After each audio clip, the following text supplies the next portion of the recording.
Hello everybody, welcome back to 366 Days of Hope. My name is Pearl and I'm here to share our next video, which is love somebody enough that they don't feel they deserve it. I have just been so blessed to have some amazing friendships in my life where women have poured into my cup and it just feels like it overflows.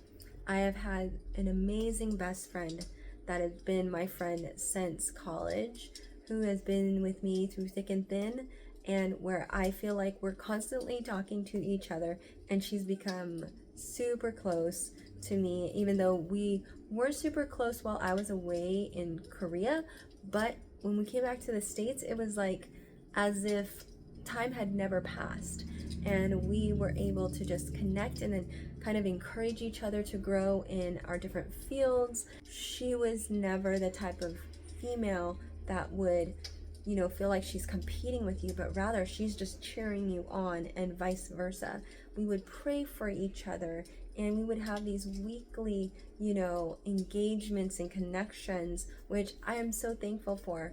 I am thankful for some social media platforms and being able to keep in touch with her, but it has been a huge blessing. I will say that. I'm also thankful that I have just had an amazing husband. Honestly, like, when I don't feel that great, my husband surprised me. Like today, he surprised me with a nice little setup in the living room to make me feel like we had a fireplace, because that's our thing. We love fireplaces, but our new place does not have a fireplace accessible, even though it has a fireplace technically. It's been sealed, so we can't use it, which is a bummer. Nonetheless, I feel as if God uses good people in your life that bless you and pour into you to make you feel as if you really don't deserve it. And God uses these different instruments in your life to remind you how deeply loved you are, how people have thought about you, and He cares. And I think that, to me, that's just a beautiful, gift. And I think that when we learn that we don't deserve love, we want to give it back and pay it forward, in a sense. And I think about all of those people in the story of the Starbucks line.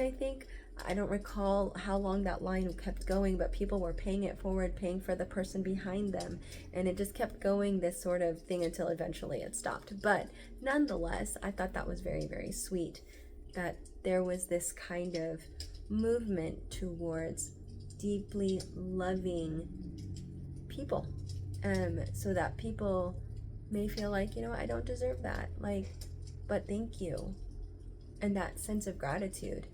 And I hope that as we go in this time of year where most people's hearts are very open to, the message of Jesus, and their hearts may be warmed up to the idea of a Savior, I pray that we give of our time, and maybe also give of our means to help people realize that they are loved and cherished. Even if it's just sitting with somebody who is going through a hard time, and you don't have to say anything, just sit with them and help them grieve, or just be present, as a way of spending your time, using this opportunity for ministry, especially to those who are most neglected, people who don't have family. Invite them home for dinner. Those are different ways in which you can, I think, be a blessing. And I hope that you can love people to a point where they feel that the goodness is so good they don't think they deserve it. That's really what Jesus Christ does for us. He did something so incredible and so amazing by laying His life down for us, that when you think and meditate upon what He did on that cross, it really does make you feel like you don't deserve that kind of love. But what a great love that is. And I hope that as you're watching this, you are reminded that you are loved and cherished. And with that said, may you live, thrive, and be healthy. Take care. Bye.